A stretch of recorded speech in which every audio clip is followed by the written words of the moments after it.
Well, thanks so much, Tracy, for the introduction, and good evening, everyone. Thanks so much for joining me for this webinar. I'm really excited for the topic. I think it's extremely relevant.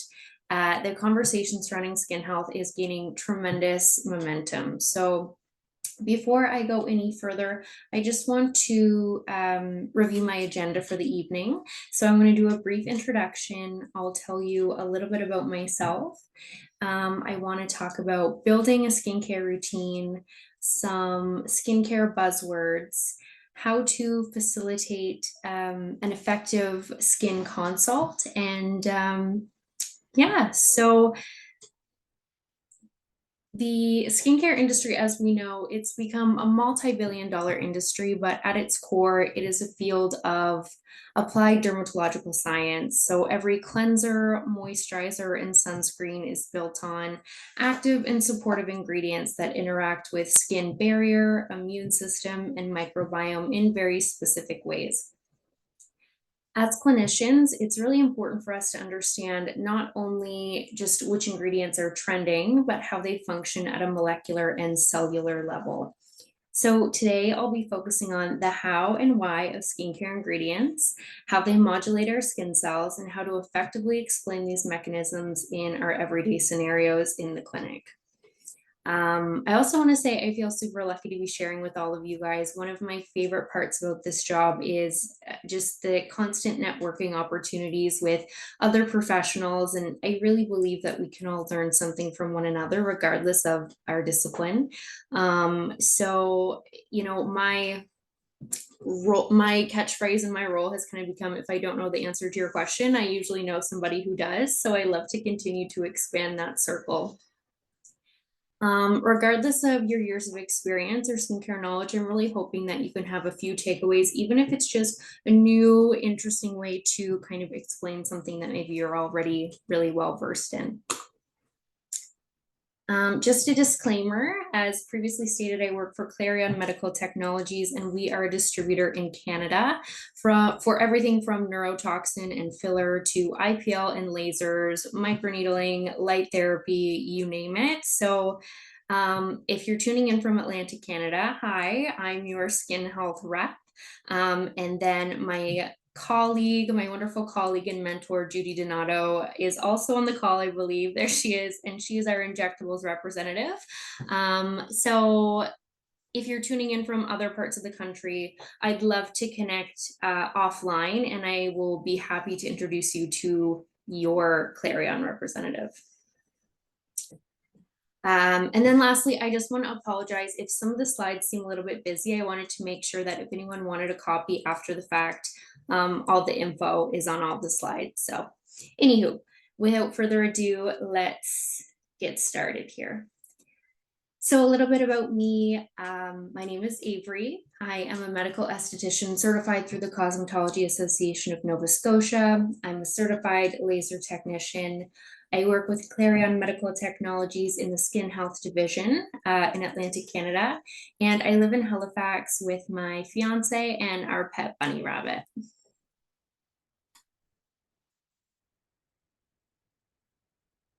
All right.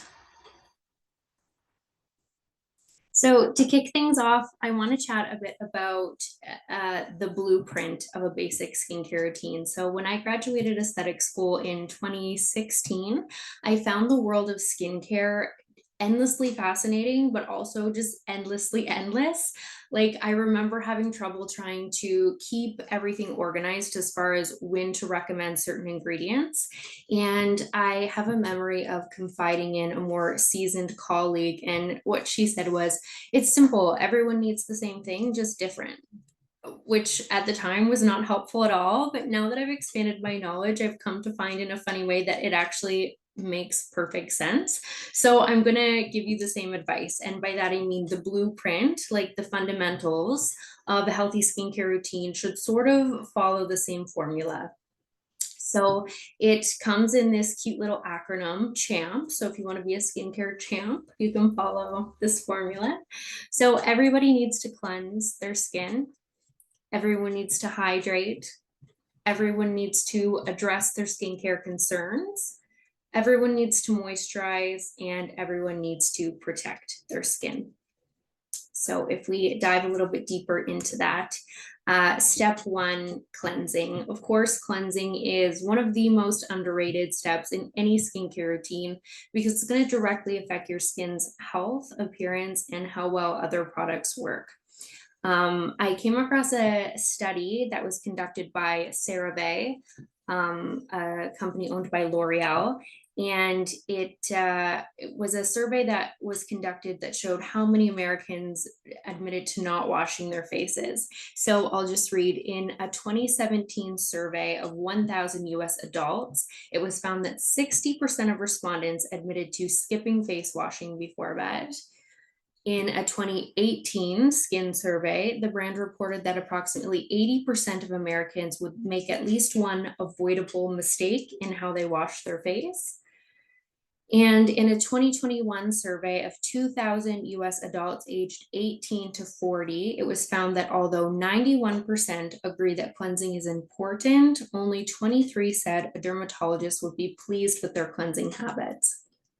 So it sounds extremely basic, but I can't stress enough how important this step is.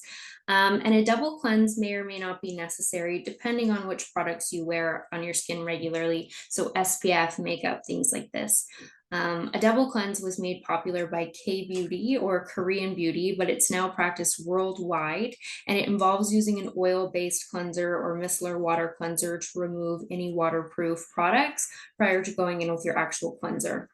So you can totally do that, or you can just straight up cleanse your skin once, twice, or however many times it takes to get your skin all the way clean before moving on to the next steps. Makeup and SPF are, of course, not designed to penetrate your skin barrier for good reason, but leaving residual product on your skin before moving on to your other topicals, it's gonna mean that your other products aren't doing their job correctly because they're not breaking that barrier.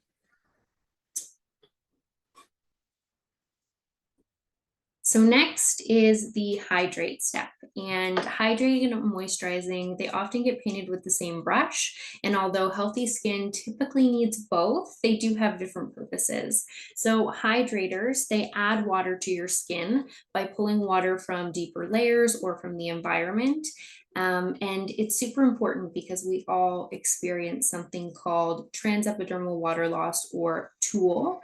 And just as humans with skin, it's just something that naturally happens. So it's imperative that we're constantly adding water to our skin. Transepidermal water loss, it's the loss of water content in the skin by evaporation. So this can be made worse when the skin barrier is damaged because it might not be appropriately sealing the water content in your skin. So common hydrators include hyaluronic acid, aloe vera, panthenol, and glycerin.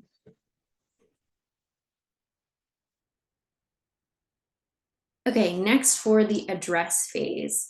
The address phase is the phase in your routine where you're going to address your skin concerns. And we do this by fighting free radicals that damage our cells and create these skin concerns. So neutralizing free radicals in the day and desquamating or exfoliating to address the havoc that they've caused at nighttime.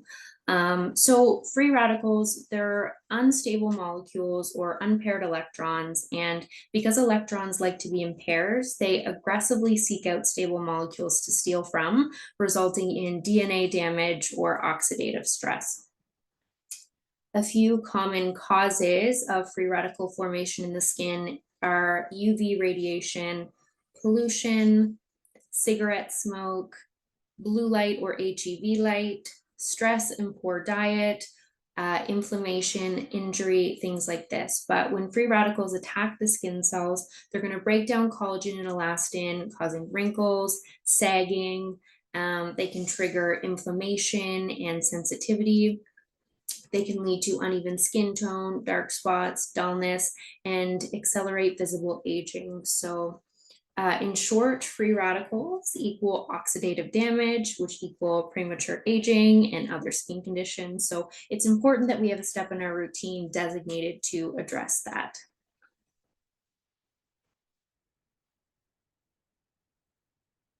Next, moisturizing. So as we talked about before, moisturizing your skin does have a different purpose than hydrating it. Moisturizers are designed to form a protective layer that helps prevent water loss, and it softens the outermost layer of your skin. So instead of thinking of moisturizer like a drink of water, think of it kind of like putting a lid on your water bottle so it doesn't spill or evaporate. Common moisturizing ingredients include shea butter, ceramides, squalene, jojoba oil, petroleum. Oh, and I put the Barrier Pro Cleanser by Color Science, which is my current favorite moisturizer at the moment. And then the last phase in our routine, which we do in the morning, of course, is protecting our skin. Sunscreen protects your skin from UV damage, premature aging, and skin cancer, and it is the single most effective step you can take for lifelong, healthy, youthful skin.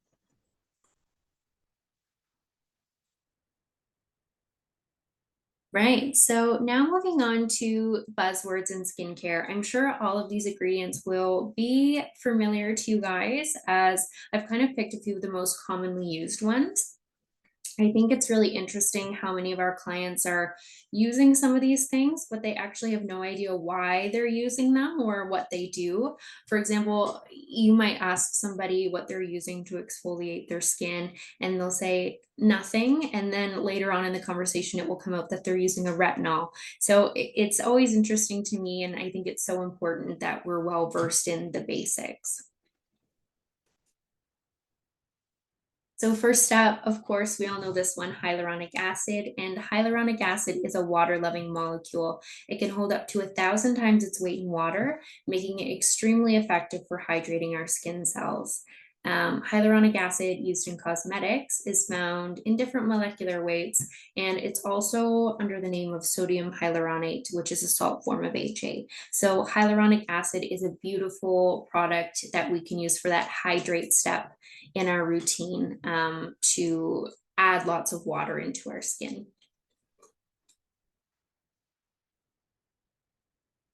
Next, vitamin C. So, vitamin C is one of the most studied ingredients in skincare. It's a potent antioxidant, meaning that it helps to neutralize free radicals in the skin. Antioxidants are great because they can donate electrons to unstable molecules without actually becoming unstable themselves. So, when I think of the address part of that skincare blueprint that we talked about, vitamin C is a really beautiful product to put in there because, like we say, it's going to donate electrons without becoming unstable itself. Vitamin C is also essential for collagen production. It inhibits melanin production, increases your natural sun protection factor, but of course, it doesn't replace your SPF. So sticking on the theme of vitamins, we have vitamin B3, also known as niacinamide.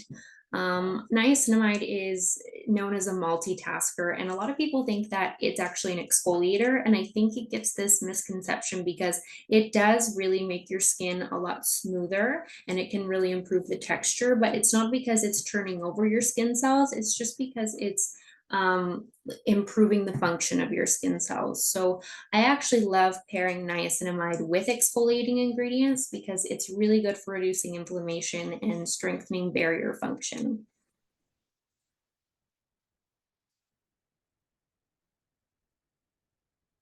Next, we have vitamin A, also known as retinol. So, vitamin A was kind of first used for an acne treatment. And then, when we were studying it and testing it on subjects, they were like, oh, no one's aging, no one's getting wrinkles. This is fantastic. So, it does speed up cell turnover, it boosts collagen. We know that it fights acne, it can fade dark spots, smooth texture. So it's a really effective ingredient for clear, healthy skin. And the form of vitamin A that our body uses is called retinoic acid. The strength of your product, your vitamin A product, is going to depend on what form it's in and how many steps your skin has to take to convert the product into retinoic acid. So a bit more on that. Starting at the top, we have tretinoin, and tretinoin is the biologically active form of retinoic acid, and it doesn't need any conversion to act on the skin. It's the strongest form of topical vitamin A, making it the most potent and potentially the most irritating, and we need a prescription for tretinoin. Next, we have retinol or retinaldehyde, and this is the highest strength that you can get without a prescription. It's nearly as effective as prescription tretinoin, but with less irritation. Retinaldehyde undergoes just one conversion step to become retinoic acid. Then we have retinol, and retinol has to undergo two conversion steps to become active. It is gentler, but it's been proven to improve signs of aging and acne with consistent use, and it may take up to a couple months to actually see results. And then kind of at the bottom of the vitamin A food chain, if you will, we have retinol esters. So things like retinol palmitate, retinol acetate, retinol propionate, and it takes full 3 conversion steps to become active. Something like this is often used for people with especially sensitive or irritated skin, kind of as a stepping stone towards a stronger product.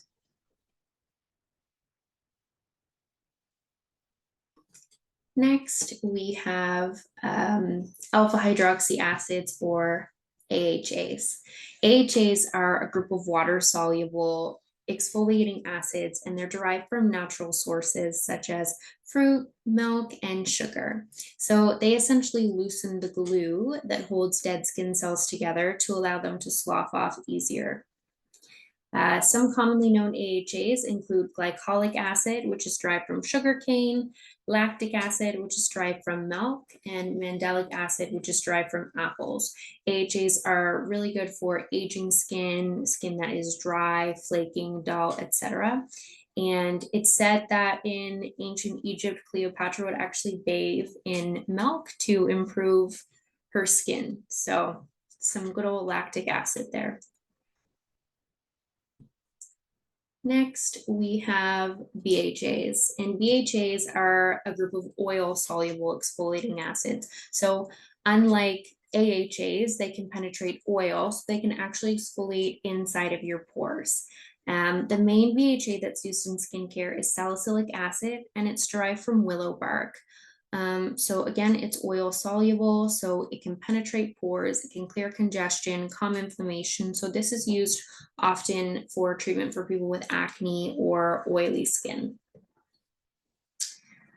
Now, the last 3 ingredients that we addressed, vitamin A, AHAs, and BHAs, they're all examples of ingredients that we could use in that address step in our skincare blueprint, specifically at nighttime. So they're all chemical exfoliating ingredients that are going to help turn over the cells that have been damaged by free radicals. And on the topic of exfoliation, there are kind of 2 main types of exfoliation, right? So we have physical exfoliators and chemical exfoliators. So physical exfoliators, they're going to be something like a scrub or a polish where it uses little beads to kind of polish our skin. And there's some really beautiful scrubs on the market, but I definitely advise you to exercise caution with these types of products because they do have the potential to cause micro tears in the skin. And not only that, you kind of put the product on, you scrub it for about 30 seconds, you rinse it off, and then the exfoliation is over. Where chemical exfoliators, I like to say, they kind of work like little Pac-Men. They can penetrate your skin and kind of eat the dead skin cells even long after you've applied the product.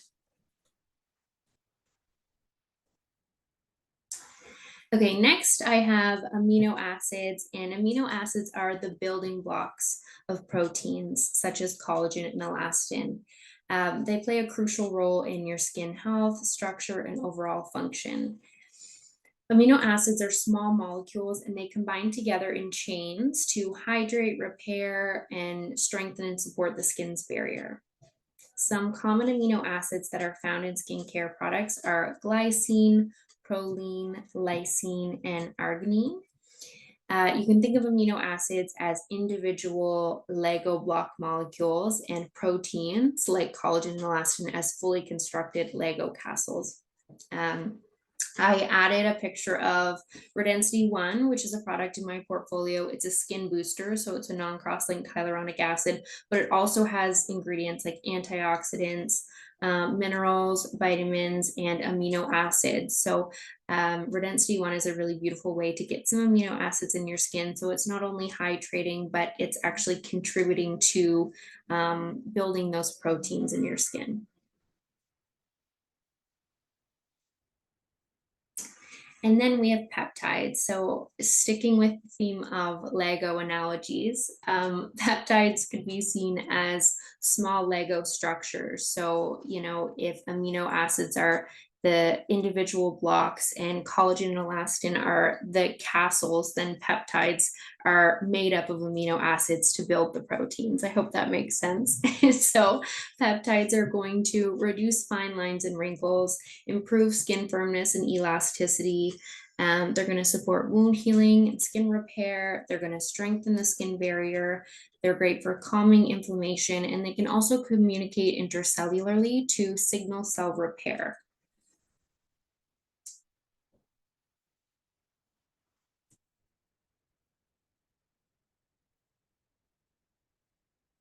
All right, so that brings us to the end of our ingredient deep dive. I know it doesn't even scratch the surface, but I think it's a great start.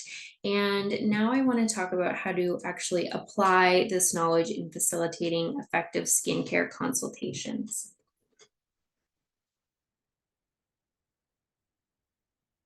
Okay, Skin Consult 101. So, the goal when it comes to consulting with a client on their skin is obviously we want to foster a relationship with this person. We want to understand their concerns and their goals. It's important to create a judgment-free zone. We're going to create a plan. We're going to set realistic expectations, and hopefully, we're going to make a sale. Okay, so to foster the relationship, we're going to focus on communication and comfort. We're going to give direction and we're not going to overwhelm them with too much paperwork. So, when I say give direction, it might sound silly, but people really do appreciate clear direction. They walk into this consult room. Sometimes it's the first time they've ever been in this type of space, and there's, a treatment bed and there's a chair and another chair. And I don't know if people get weird. So, I always like to give people clear direction. It's really simple. You can just say, hey, set your bag on the counter and you can take a seat in the black chair. For some reason, that really sets it up for a really stress-free and calm conversation. During an initial visit to a clinic, of course, the client is going to fill out a general health history form, but I think it's best to save most of the skin specific questions to be verbally discussed, because that way you can better understand the situation and how it impacts them.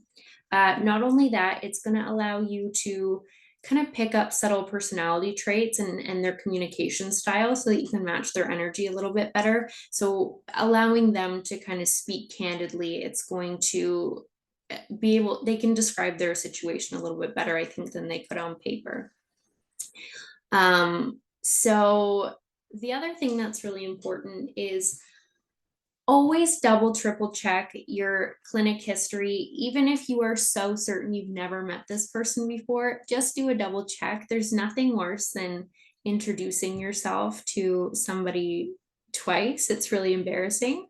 So I'll share a story to be a bit vulnerable. I once had an experience like this, and it wasn't in an aesthetics treatment. It was actually with a therapist. I was an angsty teen and I went to therapy for the first time, and the lady was actually really, really nice. I really got along with her, and she greeted me by saying, Hi, Avery. It's really nice to meet you. I'm glad you came to therapy. Can you start by telling me a little bit about yourself? And we had a great conversation. I felt a lot better after I booked for my next session. And when I met her the second time, she said, Hi, Avery. It's nice to meet you. I'm glad you came to therapy. Tell me a little bit about yourself. And it was such an awful feeling, even though I knew, this person sees so many people in a day. I guess all that to say, don't be that person, just double check.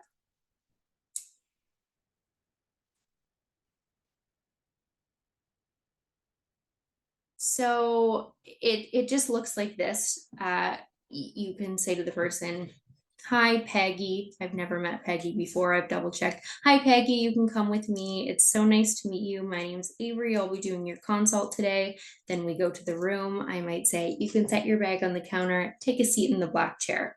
Then I review the health history and begin to ask them questions about their skin. So step two is going to be learning their goals. Now, with this, I say step one, ask about their concerns, and step two is shut your trap. I know that sounds a little bit abrasive, but I'm not kidding. There's really a method to this. So I like to ask somebody, what are your concerns with your skin? What do you struggle with? What do you notice? And then I just let them talk. Um, they might say one skin concern, they might say, oh, these lines right here really bother me. And then I just continue to look at them. I, give them a validating look, but I don't say anything. And the human thing to want to do is to fill that kind of awkward silence. But if you don't, and you let them do it, they're going to continue to talk and they'll probably tell you even more skin concerns like, oh, I don't know, I have some scars on my chin from acne, and I don't know, these crow's feet, but I've never had Botox before. I'm scared it's going to make me look weird. And it's just the natural human thing to do. They're going to continue to talk. And the goal is to learn as much as possible because that way you can come up with a multifaceted approach to addressing their skin concerns and utilize whatever modalities that you have available to you.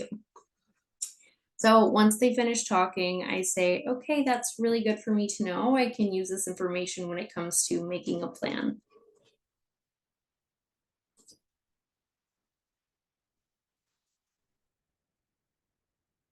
So the next question that I like to ask is, what are you using on your skin? And I create this judgment-free zone by letting them know that I don't need to know what specific brands of products that they're using. I just basically want a generic breakdown of what their current routine is, and this is going to help lessen anxiety and give me, the professional, an idea of what the person is already in the habit of doing daily. I think a lot of people assume that we're going to talk about their products in a really elitist way, which can be a huge turnoff. So,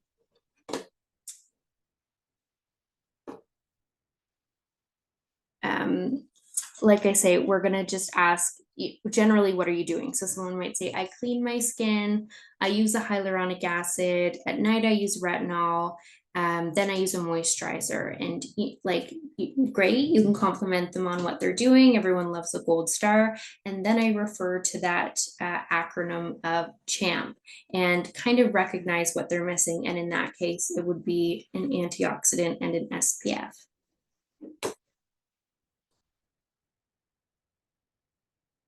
So then we're going to create a plan. So an example of this would be, it sounds like your biggest concerns are dull skin and volume loss. I think a great place to start would be having you use a vitamin C serum every day. We'll book you in for a bit of cheek filler. Then we'll follow up in 2 weeks. At that point, we can discuss moving forward with some microneedling because that combined with the antioxidant is really going to help you address dull skin. So by this point, you're going to have a good understanding of what their goals and concerns are, and you can work with them to create a plan.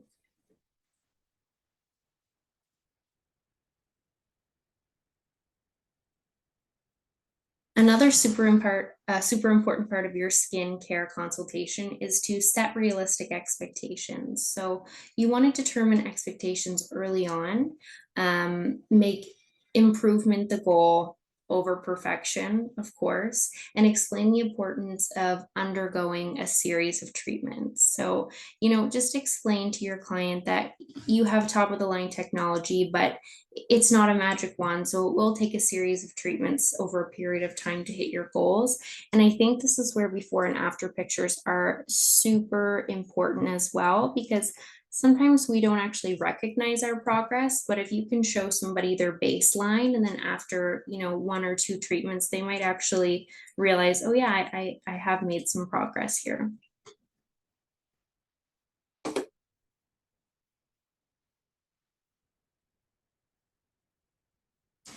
And then, of course, we want to make the sale. Ultimately, our goal as service providers is to provide services. It's important to remember, your clinic is a business, and this is how we make a living. So, we want to identify the plan. We want to fill in the gaps. We want to help them book their appointment, and don't be afraid of the word no. So, referring to the gaps, it's we talk about the gaps we've identified and we can make recommendations for future. So I might do something like this.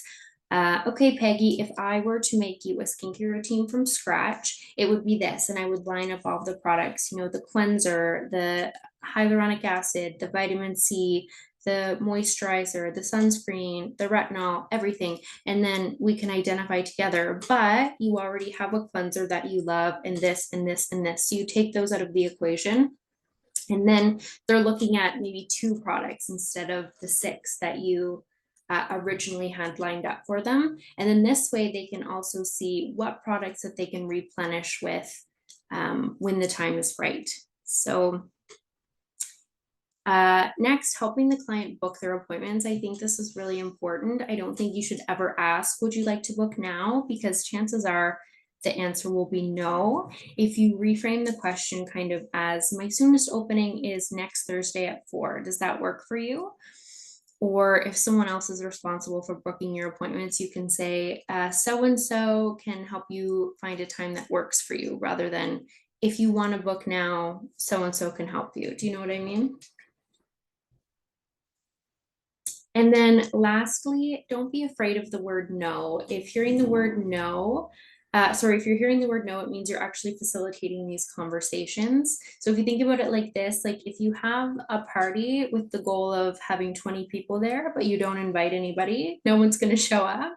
But if you invite 20 people and 16 say no, at least there's 4 people, and that can still be a fun party. So definitely don't be afraid of hearing the word no.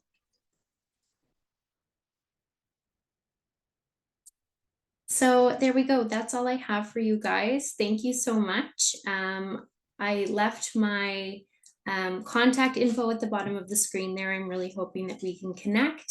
And like I say, if you're tuning in from other parts of the country, definitely let me know if you don't know your Clarion representatives, and I would be happy to introduce you. And if you're tuning in from Atlantic Canada, then still, I'd love to connect.